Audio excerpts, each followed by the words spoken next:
तो जब सेम ही चीज़ कर रहे हैं तो क्या दिक्कत है उसमें साथ में आने में ना। बल्कि वो तो हम तो जैसे जो विजन तो यही है ना कि ऐसे सब लोगों को जोड़ा जाए, हम्म। जो ऐसे सही में चाहते हैं कि हाँ ये चीज़ सामने आए, जो सही में गुरु हैं, समझ रहे हो। उन सब लोगों को यदि जोड़ा जाए तो उसकी पावर कितनी बढ़ जाएगी भाई। तो अब किस चीज़ की तलाश है आपको? नहीं नहीं, तलाश किसी चीज़ की नहीं है। हम्म। बस अपना अपना धर्म और अपना जो प्रारब्ध है वो पूरा कर रहा हूँ, और हो रहा है। बहुत सारी चीज़ों को आपके बारे में लोगों ने कुंभ में बातें सुनी हमने, और आईआईटी से लेकर एक कहा जाए वानप्रस्थ या बाबा का रूप भी लोगों ने यहाँ पर देखा। लेकिन क्या अब उसके बाद अगला पड़ाव क्या है आपका? किस अब और आईआईटी में बाबा या अभय जाएंगे? नहीं नहीं, मेरा पड़ाव तो बहुत पहले से फिक्स था, मैं तो कब से क्लियर कर रहा हूँ लोगों को। मेरा मेन काम तो यही है कि सबसे पहले तो सारे के सारे ज्ञान को जोड़ा जाए। हम्म। और उसमें जैसे आज सुबह भी हमने काफ़ी डिटेल के अंदर पूरा जियो पॉलिटिक्स, पूरी वर्ल्ड की चेतना, अलग अलग कंट्री का जो इतिहास है उसके हिसाब से देखना कि अब उसको पूरा चक्र के हिसाब से भी देख सकते हो, तो बहुत सारी स्पिरिचुअलिटी से कनेक्ट करके ना उसको पूरा ऐसे मैपिंग किया, ये सब किया। तो वो हर फील्ड के अंदर करेंगे, साइकोलॉजी के अंदर भी करेंगे, फिजिक्स के अंदर भी करेंगे, कि जिसको तुम इलेक्ट्रोमैग्नेटिक फोर्स बोल रहे हो हम्म। उसी को हमारे शास्त्र क्या बोलते हैं, उसका पैरेलल क्या है, ताकि वो कनेक्शन हो पाए बीच बीच में। तो जिस चीज़ को हम साइंस बोल रहे हैं, पाइथागोरस थ्योरम बोल रहे हैं, उसको हमारे ऋषियों ने कैसे दिया, वो क्या अलग है, क्या सेम चीज़ है, पूरे ज्ञान को कनेक्ट किया जाए।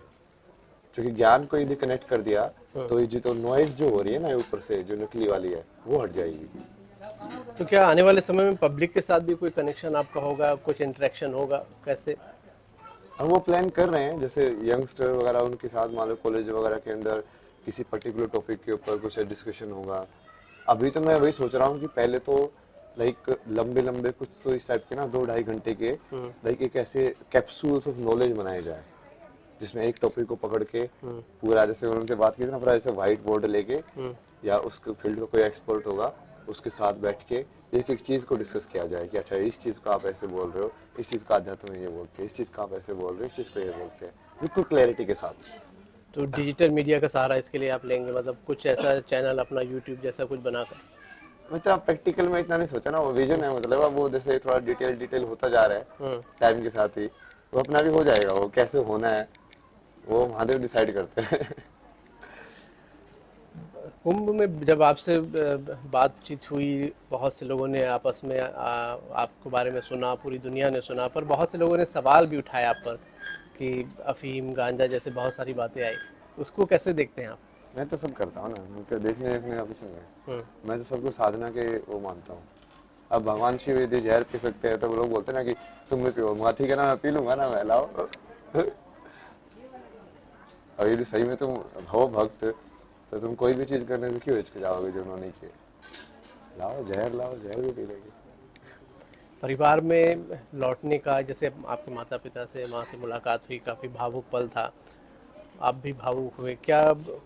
कुछ ऐसा मौका कि परिवार की याद आए, या फिर लौटने की बात, मुलाकात? नहीं नहीं, वो लौटने वोटने का तो है ही नहीं ना चक्कर, आप समझ नहीं रहे हो। जी। मैं उस सत्य को तो पहले ही देख ही चुका हूँ कि परिवार क्या होता है। मैंने बहुत बार बताया भी कि ब्रह्म सत्य के अंदर तो ये सत्य है कि वो मेरे माता पिता है। और यदि तुम पूर्ण सत्य देखोगे तो तुम्हारे माता पिता कौन है, शिव पार्वती है, वो भी सत्य है। अब उन दोनों सत्य को साथ में लेके कैसे चला जाए, हम्म। वही मेन दुविधा है। अब वो लोग जो है वो इस सत्य को नहीं मानते हैं, परिवार वाले, वो भगवान को ही नहीं मानते हैं। तो अब वो वहां पे दुविधा हो जाती है कि अब ना, जैसे वो मीराबाई जैसी दुविधा है ना, कि वो पत्नी का धर्म निभाए हम्म। कि भगवान का धर्म निभाए। अब यदि उसका पति समझता होता, कि समझदार होता कि नहीं नहीं ठीक है, ये इसने अपने कृष्ण का पति माना है तो ये भी भगवान की भक्ति है, मुझे भी उसी में जाना चाहिए, तो वैसे उसको और कदम नहीं उठाना पड़ता ना, वो अपने पत्नी धर्म भी निभाती।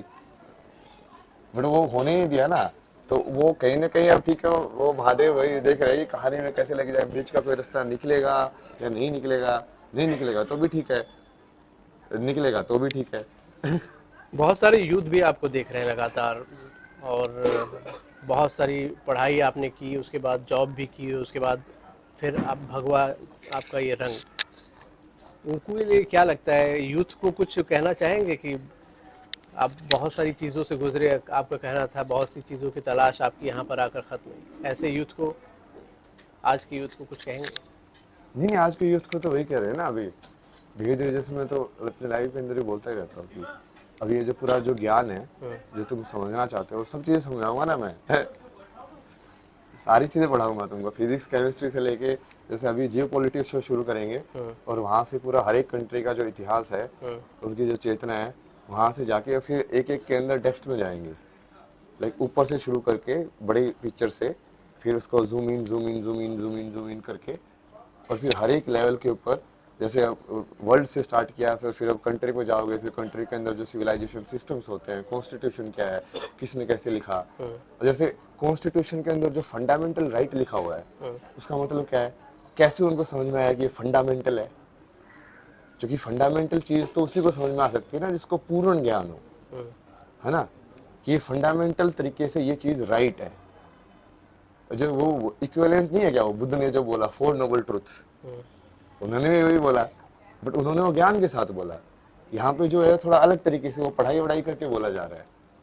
तो वो सिविलाइजेशन के सिस्टम कैसे डेवलप हुए, घर का सिस्टम कैसे डेवलप हुआ, इससे आपको क्या गवर्नेंस लगता कैसे है, जो डेवलप हुए। अब इस जिस चीज़ों की बात करने के, अलग अलग कंट्री के ऊपर भी बात होगी, उनकी हिस्ट्री के ऊपर भी बात होगी, डेप्थ में भी जाएंगे, क्या लगता है इससे समाज को, मानव सभ्यता को या आम लोगों को किस तरीके से फायदा हो सकता है? फायदे ही फायदे ना। तुम जियो पॉलिटिक्स को नहीं समझते तो आधा तो तुम समझते ही नहीं हो कि देश की अर्थव्यवस्था कैसे चलती है, सिस्टम्स होते हैं, कॉन्स्टिट्यूशन क्या है, किसने कैसे लिखा। और जैसे कॉन्स्टिट्यूशन के अंदर जो फंडामेंटल राइट लिखा हुआ है, उसका मतलब क्या है, कैसे उनको समझ में आया कि ये फंडामेंटल है। क्योंकि फंडामेंटल चीज़ तो उसी को समझ में आ सकती है ना जिसको पूर्ण ज्ञान हो, है ना, कि ये फंडामेंटल तरीके से ये चीज़ राइट है। जो वो इक्विवेलेंस नहीं है क्या, वो बुद्ध ने जो बोला, फोर नोबल ट्रुथ्स, उन्होंने भी वही बोला, बट उन्होंने वो ज्ञान के साथ बोला। यहाँ पे जो है थोड़ा अलग तरीके से वो पढ़ाई वढ़ाई करके बोला जा रहा है। तो वो सिविलाइजेशन के सिस्टम कैसे डेवलप हुए, घर का सिस्टम कैसे डेवलप हुआ, इससे आपको क्या गवर्नेंस लगता कैसे है, जो डेवलप हुए। अब इस जिस चीज़ों की बात करने के, अलग अलग कंट्री के ऊपर भी बात होगी, उनकी हिस्ट्री के ऊपर भी बात होगी, डेप्थ में भी जाएंगे, क्या लगता है इससे समाज को, मानव सभ्यता को या आम लोगों को किस तरीके से फायदा हो सकता है? फायदे ही फायदे ना। तुम जियो पॉलिटिक्स को नहीं समझते तो आधा तो तुम समझते ही नहीं हो कि देश की अर्थव्यवस्था कैसे चलती है। अब भारत की जितनी ज़्यादा जो पूरी एनर्जी की एनर्जी है, सब हम बाहर से इंपोर्ट करते हैं। और तुम जियो पॉलिटिक्स नहीं समझते तो तुम वही गाली देते रहो गवर्नमेंट को कि दाम बढ़ गए, दाम बढ़ गए। तुम समझ ही नहीं रहोगे क्या क्या खेल हो रहे हैं दुनिया में। तो समझो नहीं है क्या उसको, हर एक चीज़ इफेक्ट होती है ना एक दूसरे कंट्री से आज के टाइम में। तो उससे समझ आएगी ना तुम्हारे अंदर भी कि अब उनका कल्चर क्या है। जो बाहर, जो भारत के लोग बाहर जाते हैं सपने देख के कि हाँ हम ये करेंगे वो करेंगे, जब वो उसको समझेंगे कि वहाँ जाके तुमको क्या मिलेगा, भारत में रह के क्या मिलेगा, यहाँ पे क्यों भारत की भूमि को इतनी दिव्य भूमि बोला गया है, तो वो जब वो अंतर समझेंगे, चेतना का समझेंगे, तभी तो उनके अंदर वो डेवलप होगा ना कि हाँ क्यों हमको भारत के लिए जी, लड़ना आपको चाहिए। स्क्रीन पर या टीवी या डिजिटल या सोशल मीडिया पर देखने के बाद लोगों को लगा कि अब अगला पड़ाव शायद आप कोई प्रवचन देंगे, कोई अध्यात्म की बातें करेंगे। आप बता रहे हैं कि आपने जो स्टडी की है उसको साइंटिफिक तरीके से समझाएंगे। हाँ, तो जो कि वो स्पिरिचुअली कनेक्टेड है ना वो। मैं तो पूरे चक्कर के हिसाब से बताऊंगा ना कि इस कंट्री में देखो, जैसे मैंने सुबह जो डिस्कशन ये जो किया है पूरा, उसके अंदर यही है कि जैसे जो वेस्टर्न जो लोग हैं, उनके ये हार्ट चक्र तो पूरा बंद है, और ये तो ट्रुथ है। उनको कभी इमोशंस वगैरह फील नहीं होते हैं। वो मोस्टली विशुद्ध से और अजना से चक्कर थे, मतलब सिर्फ थॉट से और बोलने के कॉन्फिडेंस से। यही जो चक्र है ना, ये विशुद्ध चक्र और अजना चक्र है, वो इनका ये स्ट्रॉन्ग है, ये खुला हुआ है। अब कुछ अलग अलग आप देखोगे संसार के अंदर, अलग अलग जो चेतना के जो लोग हैं, उनका अलग अलग कहीं ना कहीं देखने का तरीका है दुनिया को। तो सबका जो देखने का तरीका है, उसकी वजह से ही तो उनकी जियो पॉलिटिक्स, उनके फॉरेन जो होते हैं डिसीजन, वो इफेक्ट होते हैं। क्योंकि वो इन संसार को देखी पैसे के हिसाब से रहे, तो उनकी जो फॉरेन पॉलिसी है वो भी पैसे के हिसाब से सेट होगी। बहुत से लोग जो आप बातें कर रहे हैं उसको, उसका क्रिटिसाइज भी करते हैं कि ये तो अजीबोगरीब बात करते हैं, जिनको माता पिता का सम्मान नहीं करते या उनसे अटैचमेंट नहीं है। इसको तो आप कैसे? अटैचमेंट तो सारी ही गलत है ना, उनसे अटैचमेंट क्या है, मैं तो सारे अटैचमेंट को ही गलत बोलता हूँ। तो माता पिता से अटैचमेंट क्या स्पेशल है क्या, मतलब। अब बुद्ध भगवान भी तो गए थे माता पिता को छोड़ के, पर उनके सांसारिक पापा भी खुद व्यक्ति, गाली देते थे उनको बैठ के घर पे कि हाँ ये ऐसे चला गया वैसे चला गया।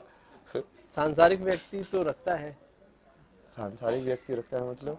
अटैचमेंट अपने परिवार से? सांसारिक व्यक्ति तो हर चीज से अटैचमेंट रखता है, परिवार क्या है? आपको अपनी जॉब से अटैचमेंट नहीं है क्या? है ना? हाँ, बस तो फिर वो तो हर चीज से अटैचमेंट रखता है। तो क्या इस प्रकार के किसी भी अटैचमेंट को आप गलत मानते हैं? अटैचमेंट तो अपने आप में ही गलत है ना। अटैचमेंट में तो आप कभी सही डिसीजन ले ही नहीं सकते, क्योंकि आप हमेशा बायस डिसीजन लोगे। यदि आपके साथ में सच